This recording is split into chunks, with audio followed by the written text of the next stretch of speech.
Hello friends, welcome to SK education. मैं लेकर आया हूँ विश्व का भूगोल और भारत के भूगोल से बहुत ही इंपॉर्टेंट क्वेश्चन जो कि सभी एग्जामों के लिए बहुत ही महत्वपूर्ण है। ठीक है, तो चलिए इस वीडियो को स्टार्ट करते हैं। और पहला प्रश्न है, सौंदर्य का देवता किस ग्रह को माना जाता है? ऑप्शन है शुक्र, वरुण, बुध और पृथ्वी। ठीक है, तो किस ग्रह को माना जाता है दोस्तों? तो वह माना जाता है शुक्र ग्रह को। ठीक है, शुक्र ग्रह को सौंदर्य का देवता के नाम से जानते हैं और इसी ग्रह को भोर का तारा और सांझ का तारा इसी ग्रह को कहते हैं। ठीक है, और जो पृथ्वी है दोस्तों, पृथ्वी इसे नीला ग्रह भी कहते हैं। क्या कहते हैं? नीला ग्रह। इसे याद कर लीजिएगा क्योंकि बहुत ही इंपॉर्टेंट है, इस क्वेश्चन को पूछा जा चुका है। ठीक है, चलिए अगला प्रश्न है। अगला क्वेश्चन है, ग्रेनाइट। ग्रेनाइट का रूपांतरित चट्टान कौन सा होगा? ठीक है, तो कौन सा होगा दोस्तों? ऑप्शन है नीस, स्लेट, संगमरमर और ग्रेफाइट। ठीक है, तो इसका आंसर क्या होगा दोस्तों? तो होगा नीस होगा। क्या होगा? नीस जो है, नीस या ग्रेनाइट का रूपांतरित चट्टान है। ठीक है, चलिए अगला प्रश्न है। थर्ड क्वेश्चन है, किस महाद्वीप को पक्षियों का महाद्वीप कहा जाता है? ठीक है, किस महाद्वीप को पक्षियों का महाद्वीप कहा जाता है? ऑप्शन है एशिया, दक्षिणी अमेरिका, यूरोप और अफ्रीका। ठीक है, तो किस महाद्वीप को कहा जाता है दोस्तों? तो वह कहा जाता है दक्षिणी अमेरिका को। ठीक है, दक्षिणी अमेरिका को पक्षियों का महाद्वीप के नाम से जानते हैं। ठीक है, और जो एशिया है दोस्तों, एशिया जो महाद्वीप है इसे महाद्वीपों का महाद्वीप कहते हैं। ठीक है, जो एशिया महाद्वीप है दोस्तों, इसे महाद्वीपों का महाद्वीप कहते हैं। और जो यूरोप है, यूरोप इसे प्रायद्वीपों का महाद्वीप कहते हैं। क्या कहते हैं? प्रायद्वीपों का महाद्वीप कहते हैं। और जो अफ्रीका है, अफ्रीका इसे अंध महाद्वीप कहते हैं। ठीक है, अंध महाद्वीप दोस्तों। तो चारों महाद्वीपों को अच्छे से याद कर लीजिएगा क्योंकि क्वेश्चन यह पूछा जाता है। ठीक है, तो इस क्वेश्चन का आंसर क्या होगा? पक्षियों का द्वीप किसे कहते हैं? पक्षियों का द्वीप तो इसे कहते हैं दक्षिणी अमेरिका को। ठीक है, चलिए अगला प्रश्न है, एशिया का सबसे सर्वोच्च शिखर कौन सा है? ठीक है, एशिया का सबसे सर्वोच्च शिखर कौन सा है? ऑप्शन है माउंट एवरेस्ट, एल्ब्रूस और माउंट मैकिनले और किलिमंजारो। ठीक है दोस्तों, तो इसका आंसर होगा, वो होगा एशिया का सबसे सर्वोच्च शिखर कौन सा है? तो वह है माउंट एवरेस्ट। क्या है दोस्तों? माउंट एवरेस्ट है जो ये एशिया महाद्वीप का सबसे सर्वोच्च शिखर है। ठीक है, चलिए अगला प्रश्न, विश्व का सबसे बड़ा द्वीप कौन सा है? विश्व का सबसे बड़ा द्वीप कौन सा है? तो वह है ग्रीनलैंड है। कौन सा है? ग्रीनलैंड। ठीक है, और मैं आपको बता दूं दोस्तों कि जो माजुली द्वीप है यह सबसे बड़ी नदी द्वीप है। क्या है दोस्तों? सबसे बड़ी नदी द्वीप जो है यह माजुली द्वीप है, जो कि बहुत महत्वपूर्ण है। ठीक है दोस्तों, चलिए अगला प्रश्न है, क्षेत्रफल की दृष्टि से सबसे बड़ा देश कौन सा है? क्षेत्रफल की दृष्टि से सबसे बड़ा देश कौन सा है? तो वह कौन सा है दोस्तों? तो वह है रूस है। कौन सा है? रूस है, जो कि बहुत महत्वपूर्ण है। ठीक है, चलिए अगला प्रश्न है, और इसमें भारत का स्थान 7वां है। ठीक है दोस्तों, जो 7वां भारत है, क्षेत्रफल की दृष्टि से भारत का स्थान 7वां है और पहला पर जो है वह रूस है। ठीक है, चलिए अगला प्रश्न है, जनसंख्या की दृष्टि से विश्व में प्रथम स्थान पर कौन सा देश है? ठीक है, जनसंख्या की दृष्टि से विश्व में प्रथम स्थान पर कौन सा देश है दोस्तों? तो वह है चीन है। ठीक है, जो चीन है यह जनसंख्या की दृष्टि से प्रथम स्थान पर चीन है और दूसरे स्थान पर भारत है। ठीक है, भारत का स्थान चौथा है जनसंख्या की दृष्टि में, तो दूसरा स्थान है। ठीक है, चलिए अगला प्रश्न, 18 क्वेश्चन है, भारत और श्रीलंका के बीच कौन सी जल संधि है? तो है दोस्तों पाक जल संधि। कौन सी जल संधि है? पाक जल संधि, जो कि बहुत ही महत्वपूर्ण है दोस्तों। यह एग्जाम में पूछा जा चुका है क्वेश्चन। ठीक है, तो दोस्तों जितने भी क्वेश्चन है सब इंपॉर्टेंट है एग्जामों के लिए। निम्नलिखित में से कौन सी जलधारा गर्म है? कौन सी जलधारा गर्म है? तो कौन से दोस्तों? तो वह है गल्फ स्ट्रीम। कौन से दोस्तों? गल्फ स्ट्रीम जो जलधारा है यह गर्म जलधारा है, और जो कैलिफोर्निया, वेनेजुएला और लेब्राडोर है दोस्तों, यह ठंडी जलधारा है। कैसी? ठंडी जलधारा है। यह जो गल्फ स्ट्रीम है यह गर्म जलधारा है। ठीक है दोस्तों, गर्म से गर्म और ग से गल्फ। ठीक है दोस्तों, याद कर लीजिएगा। ठीक है, चलिए अगला प्रश्न है, किस देश को उगते सूर्य का देश के नाम से जानते हैं? ठीक है, जाना जाता है। तो कौन सा देश है दोस्तों जो कि उगते सूर्य के देश के नाम से जानते हैं? तो जापान है दोस्तों। ठीक है, जो जापान देश है इसे सूर्य का उगते देश के नाम से जानते हैं। और मैं दो क्वेश्चन आपको बता दूं, जो नॉर्वे है इसे मध्य रात्रि का देश के नाम से जानते हैं। ठीक है दोस्तों, मध्य रात्रि के नाम से जानते हैं। और जो ब्रिटेन है इसे डूबते सूर्य के नाम से जानते हैं। ठीक है दोस्तों, तो डूबते सूर्य का देश किसे कहते हैं? तो ब्रिटेन को। मध्य रात्रि का देश किसे कहते हैं? तो नॉर्वे को। और उगते सूर्य का देश किसे कहते हैं? तो जापान को। ठीक है, तो इतना याद रखिएगा। और जो यह है जंजीबार, जंजीबार दोस्तों लवंगों का द्वीप कहता है। ठीक है, लवंग का द्वीप किसे कहते हैं? तो जंजीबार को कहते हैं। ठीक है, तो इस क्वेश्चन से इतना याद रखिएगा। चलिए अगला प्रश्न है, जापान का प्राचीन नाम क्या है? ठीक है दोस्तों, जापान का प्राचीन नाम क्या है? तो वह है निप्पन है। क्या है दोस्तों? निप्पन। ठीक है। और मैं 3 क्वेश्चन बता दूं आपको। जो श्रीलंका है, श्रीलंका का प्राचीन नाम क्या है दोस्तों? तो वह है सिलोन है। ठीक है। और जो बर्मा है, यह म्यांमार का प्राचीन नाम है। क्या है दोस्तों? म्यांमार का जो है देश, उसका प्राचीन नाम क्या था? बर्मा था। और जो थाईलैंड है, थाईलैंड का प्राचीन नाम क्या है दोस्तों? तो वह है श्याम है, जो कि एग्जामों में पूछा जाता है दोस्तों प्राचीन नाम, तो ये अच्छे से याद कर लीजिएगा। ठीक है। चलिए अगला प्रश्न है, चीन का शोक नदी किसे कहते हैं? ठीक है। चीन का शोक किस नदी को कहते हैं? तो हांगो नदी को कहते हैं। ठीक है। हांगो नदी को चीन का शोक नदी कहते हैं। ठीक है। चलिए अगला प्रश्न है, 13 क्वेश्चन है, निम्नलिखित में से किस देश में गार्डविन अस्टीन पर्वत शिखर स्थित है? ठीक है। तो किस देश में स्थित है? तो भारत में स्थित है। ठीक है जो दोस्तों, जो कि बहुत महत्वपूर्ण है। भारत की सबसे ऊंची चोटी कौन सी है? तो यही है गार्डविन अस्टीन। ठीक है। चलिए अगला प्रश्न है, 14 क्वेश्चन है, मेसेटा का पठार किस देश में स्थित है? मेसेटा का पठार किस देश में स्थित है? तो वह है स्पेन में। ठीक है। इस क्वेश्चन का आंसर होगा सी।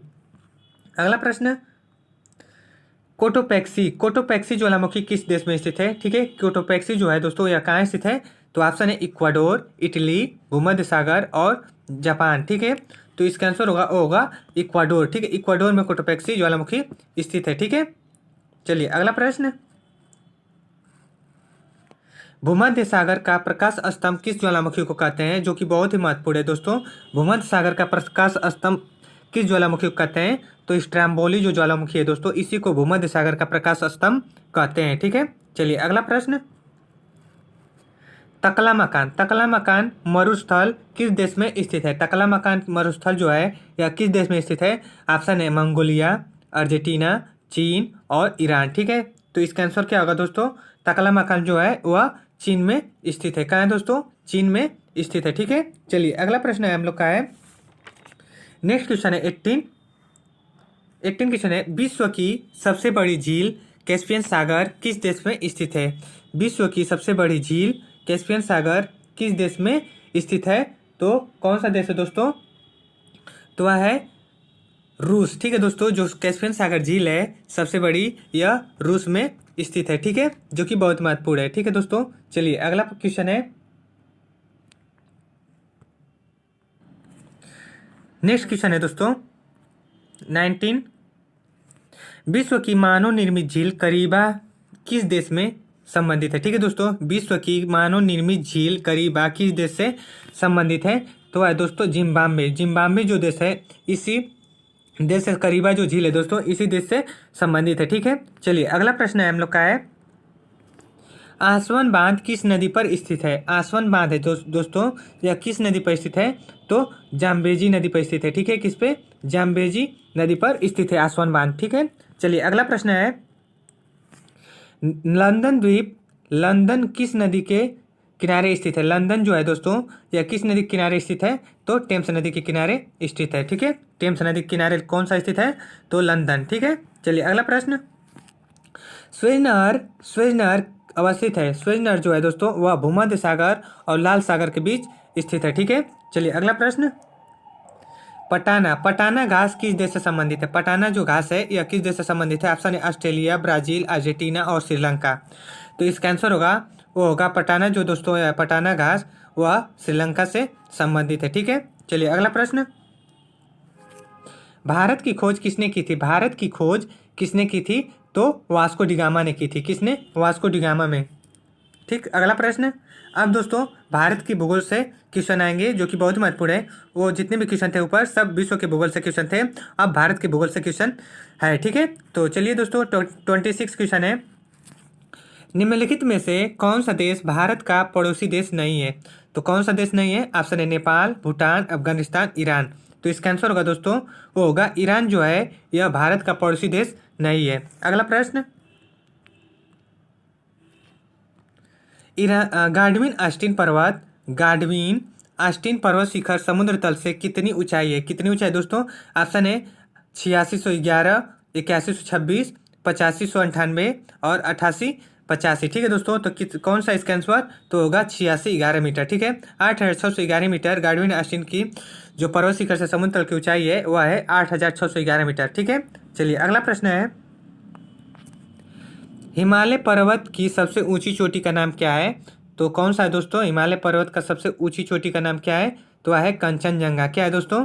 कंचनजंगा जो है हिमालय पर्वत की सबसे ऊंची चोटी का नाम है। अगला प्रश्न है, शिवकिला दर्रा किस राज्य से संबंधित है? शिवकिला दर्रा जो है दोस्तों वह हिमालय से संबंधित है, हिमाचल प्रदेश से। ठीक है, शिवकिला दर्रा जो है दोस्तों हिमाचल प्रदेश से संबंधित है। ठीक है, अगला प्रश्न है, कोडई कनाल किस राज्य से संबंधित है? तो वह है ऑप्शन हिमाचल प्रदेश, उत्तराखंड, पश्चिम बंगाल और तमिलनाडु। तो इसका आंसर होगा वो होगा तमिलनाडु। तमिलनाडु से कोडई कनाल संबंधित है। ठीक है, अगला प्रश्न, भारत के उत्तरी बिंदु को क्या कहते हैं? भारत के उत्तरी बिंदु को क्या कहते हैं? तो दोस्तों उसे कहते हैं इंदिरा काल कहते हैं। क्या कहते हैं? इंदिरा काल कहते हैं। अब भारत के दक्षिणी बिंदु क्या कहते हैं? तो इंदिरा पॉइंट कहते हैं। अब भारत के पूर्वी बिंदु को क्या कहते हैं? वालांगू कहते हैं। अब भारत के पश्चिमी बिंदु को सरक्रिक कहते हैं। तो चारों बिंदुओं को याद कर लीजिएगा दोस्तों, क्वेश्चन पूछा जाता है। ठीक है, चलिए अगला प्रश्न है, अगला क्वेश्चन है दोस्तों हम लोग का, 8 डिग्री चैनल किन के बीच अवस्थित है? ठीक है दोस्तों, 8 डिग्री चैनल किन के बीच स्थित है? तो वह है लक्षद्वीप और मिनिकॉय के बीच। ठीक है, लक्षद्वीप और मिनिकॉय के बीच 8 डिग्री चैनल स्थित है, जो कि बहुत महत्वपूर्ण है। ठीक है दोस्तों, चलिए सॉरी, इसका आंसर होगा दोस्तों वो होगा मालदीव और मिनिकॉय के बीच। ठीक है, मालदीव और मिनिकॉय के बीच 8 डिग्री चैनल स्थित है। ठीक है, चलिए अगला क्वेश्चन है, निम्नलिखित में से कौन सी नदी यमुना की सहायक नदी नहीं है? यमुना की सहायक नदी नहीं है। ऑप्शन है चंबल, बेतवा, टोंस और सतलज। ठीक है, तो इसका आंसर होगा दोस्तों वो होगा सतलज जो नदी है यह यमुना की सहायक नदी नहीं है, और यह चंबल, बेतवा, टोंस जो तीनों नदी है यह सहायक नदी है किसकी? यमुना नदी की। ठीक है, चलिए अगला क्वेश्चन हम लोग का है, गंगा नदी के उद्गम स्थल कहाँ से होता है? ठीक है, गंगा नदी जो है इसका उद्गम स्थल कहाँ है? तो है गंगोत्री के पास गोमुख हिमानी से। ठीक है, जो कि बहुत महत्वपूर्ण क्वेश्चन है। ठीक है, अगला प्रश्न, मेट्टूर बांध किस नदी पर स्थित है? मेट्टूर बांध किस नदी पर स्थित है?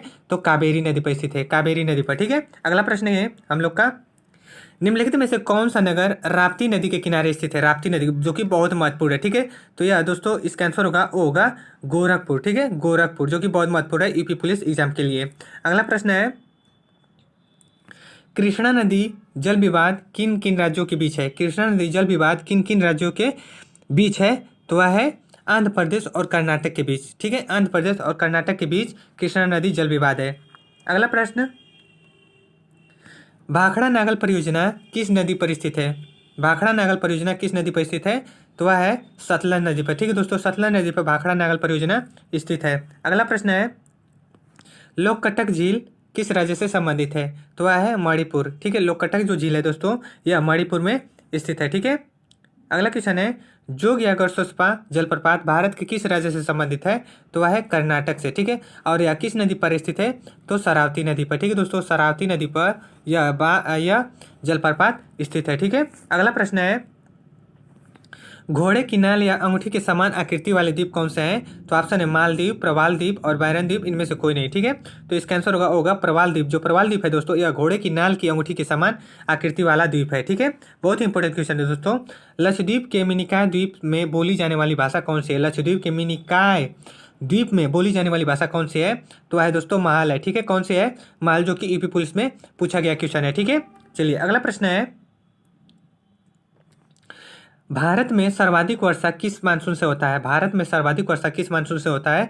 जो कि बहुत महत्वपूर्ण क्वेश्चन है। तो दक्षिणी पश्चिमी मानसून से। ठीक है, दक्षिणी पश्चिमी मानसून से भारत में सर्वाधिक वर्षा होता है। ठीक है दोस्तों, अगला प्रश्न है, जिम कॉर्बेट राष्ट्रीय उद्यान किस राज्य में स्थित है? तो वह है उत्तराखंड में। कहाँ? उत्तराखंड में। ठीक है, अगला क्वेश्चन है, गेहूं उत्पादन में पहले स्थान पर कौन सा राज्य स्थित है? तो उत्तर प्रदेश, गुजरात, असम, पश्चिम बंगाल। तो कौन सा राज्य स्थित है दोस्तों? तो वह है उत्तर प्रदेश। ठीक है, उत्तर प्रदेश जो है यह गेहूं उत्पादन में प्रथम स्थान पर है। श्वेत क्रांति का संबंध किससे है? जो कि बहुत महत्वपूर्ण क्वेश्चन है। तो वह है दुग्ध उत्पादन से। किससे? दुग्ध उत्पादन से। जो हरित क्रांति है दोस्तों, हरित क्रांति या खाद्यान्न उत्पादन से संबंधित, जो अंडा उत्पादन है यह रजत क्रांति से संबंधित है, रजत क्रांति। और जो मत्स्य उत्पादन दोस्तों यह नीली क्रांति से संबंधित है। तो चारों क्रांतियां याद कर लीजिएगा। ठीक है, जो कि बहुत महत्वपूर्ण है एग्जामों के लिए। सबसे अधिक कोयला किस राज्य में उत्पादन होता है? तो होता है छत्तीसगढ़ में। ठीक है, सबसे अधिक कोयला किस राज्य में उत्पादन होता है दोस्तों? तो छत्तीसगढ़ राज्य में। ठीक है, अगला क्वेश्चन है, सबसे लंबा राष्ट्रीय राजमार्ग कौन सा है? तो वह है दोस्तों NH44। NH44 सबसे लंबा राष्ट्रीय राजमार्ग है, और NH 47A यह सबसे छोटा राष्ट्रीय राजमार्ग है। ठीक है दोस्तों, सबसे छोटा राष्ट्रीय राजमार्ग है और सबसे लंबा NH44 है। ठीक है, चलिए अगला क्वेश्चन है, चौधरी चरण सिंह राष्ट्रीय अंतर्राष्ट्रीय हवाई अड्डा कहाँ स्थित है? तो वह है दोस्तों लखनऊ में। ठीक है, लखनऊ में चौधरी चरण सिंह अंतर्राष्ट्रीय हवाई अड्डा स्थित है, जो कि बहुत ही महत्वपूर्ण क्वेश्चन है दोस्तों। ठीक है, चलिए अगला क्वेश्चन है हम लोग का, कांडला बंदरगाह किस राज्य में स्थित है? तो दोस्तों यह है गुजरात में, जो कि बहुत महत्वपूर्ण है। ठीक है, चलिए अगला प्रश्न है, निम्नलिखित में से कौन सा उत्तर प्रदेश का जनजाति है? तो है दोस्तों थारो। ठीक है, जो थारू जनजाति है दोस्तों, यह उत्तर प्रदेश की जनजाति है, जो कि बहुत महत्वपूर्ण क्वेश्चन है यूपी पुलिस के लिए। ठीक है, छोटा नागपुर की रानी किस नगर को कहते हैं? तो किसे कहते हैं? ऑप्शन है नेतरहाट, बरेली, फिरोजाबाद, गोरखपुर। तो किसे कहते हैं दोस्तों? तो इसे कहते हैं नेतरहाट को। ठीक है, नेतरहाट को छोटा नागपुर की रानी के नाम से जाना जाता है। ठीक है दोस्तों, तो ये हम लोग के विश्व और भारत के भूगोल से जितने भी इंपॉर्टेंट क्वेश्चन थे मैं इस तो दोस्तों वीडियो पसंद आया हो तो जरूर वीडियो को लाइक शेयर सब्सक्राइब कर दीजिएगा। ऐसे ही वीडियो के साथ मिलते हैं नेक्स्ट वीडियो में। चलिए दोस्तों, धन्यवाद।